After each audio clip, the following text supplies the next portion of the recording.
Hello, welcome back. My name is Jake, and today's video is episode number 4 of the Music Theory Basics course. Today's lesson is one that I think gets skipped over all the time. We like to learn the scales, we like to start learning notes, and then we want to learn how to put those notes together and start making chords and extended chords. But I promise you that the vocabulary and the things that we're going to learn today are going to be applied. They're going to be utilized so much as we go forward, and especially in the songwriting stuff. Today, we're going to learn about intervals. Hello and welcome. I am Jake, a full-time musician and music educator based in Portland, Oregon. I make about half my living recording, touring, and performing, and the other half teaching lessons in guitar, piano, voice, songwriting, and more. And that's why I'm here on YouTube, to share with people around the world my music, my experience, and the lessons that have helped me along the way.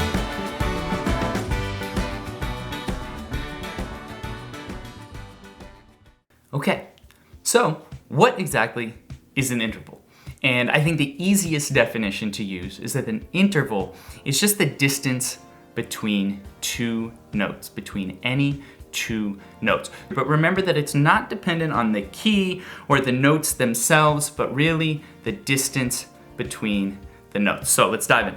We have, starting on C, I like to just introduce this by thinking of the distances as these numbers. So starting on C from the root note, if we had two instruments that played this note, that would be called unison. But as we move up from C to D, that distance right there we'll call a second. From C to E, a third. From C to F, a fourth. C to G, a fifth. C to A, a sixth. C to B, a seventh. And C to C is an octave. But we also left out a lot of notes. So we need to get even more specific. So what I just played from C to D, we're gonna call a major second. From C to E, a major third. From C to F is known as a perfect fourth. C to G, a perfect fifth. C to A, major sixth. C to B is a major seventh. So we have some new vocabulary. We have the idea of major, and I like to think of these as from the root note to the second note of your major scale, or the third note of your major scale, as being the distance of a major second or a major third. Now we also use the word perfect. So we have a C to an F, that's a perfect fourth, and then a perfect fifth. Major sixth, major seventh.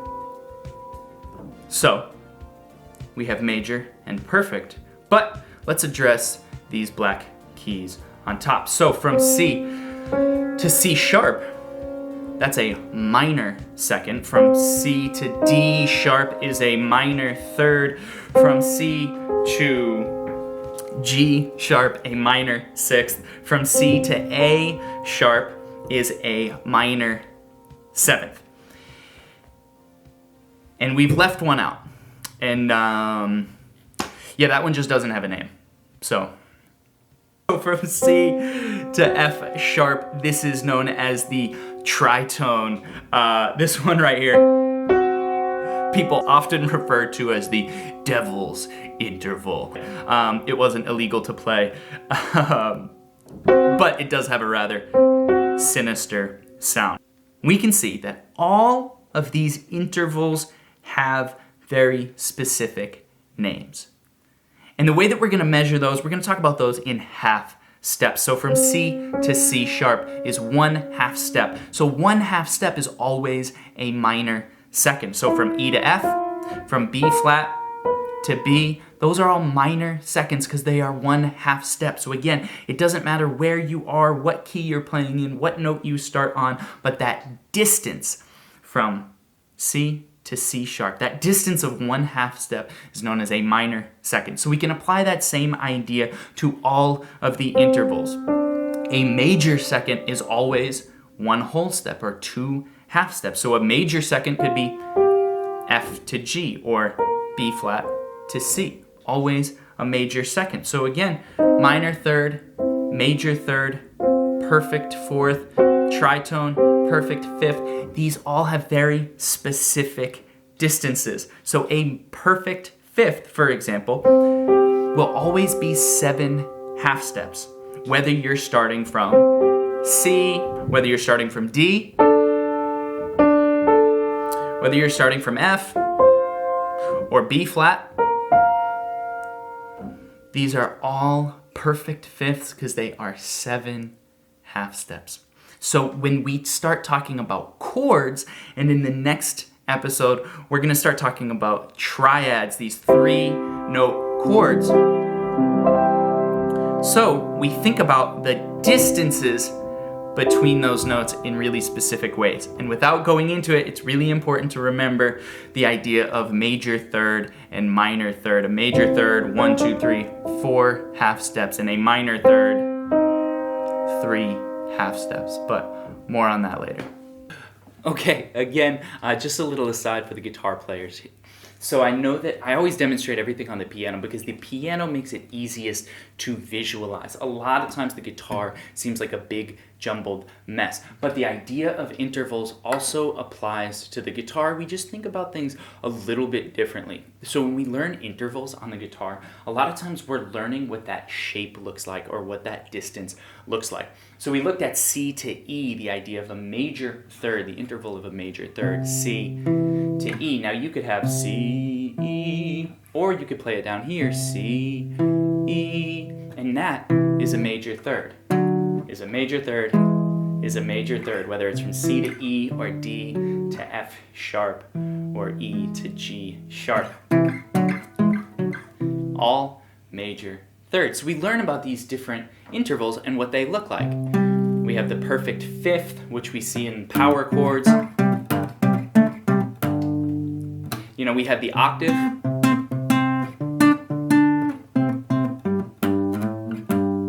And we learn what those look like on the guitar. So I will do a lesson on these in the future. I could spend an entire 15, 20, 30 minutes just talking about intervals on the guitar and what they look like and how they can be really helpful.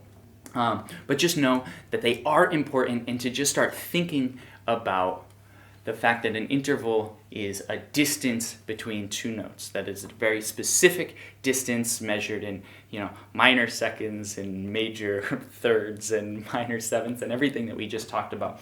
But they're very specific distances, and you can start to learn what those look like on the guitar. Okay, now the question is why? Why is all this stuff important?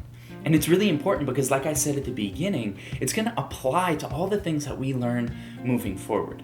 So when you start to make chords, it's really important to have that vocabulary about the distance between the notes, because the distance between the notes is what gives us different sounds. What can make a major chord into a minor chord, for example, just by moving one note. And we want to be able to refer to the distance between those notes really, really specifically.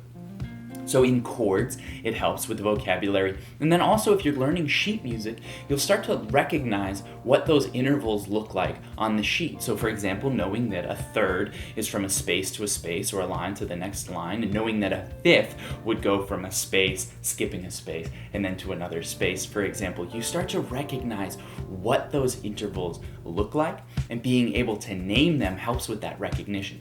And intervals aren't just important to learn on the piano or the guitar. They apply to all instruments, and especially to singers. So for all the vocalists out there, intervals are really important to learn, especially if you're singing with a group, and especially if you're doing anything that's based on sheet music, because you really have to know exactly what that interval sounds like. So learning that sight singing and that ear training can take a long time to develop. You'll talk a lot about intervals in singing, and to take it one step further, really learning how to recreate that with your body, which can be difficult, but is all built on what we talked about today. So if you've made it to the end of this video, thank you. Thanks for being here. Thanks for sticking around. And like I said, this lesson is one that gets skipped over all the time. So I appreciate you sticking around for it and really learning these things step by step. Because like I said, they're going to most certainly apply and be used as we move forward. So if you've liked this video, if you've gotten something out of it, if you learned something new, go hit the thumbs up. Like I said, the Music Theory Basics course is starting here. We're learning how to put together the fundamentals. And the next course is going to be on songwriting, taking all of these things and then starting to create and actually making music for it. So if you're down for that, consider subscribing and following along for the whole journey, because there's going to be lots of good stuff coming. Again, thank you for being here. Thanks for stopping by. Thanks for learning these things. And as always, thanks for making the world a more musical place. I'll see you in the next one.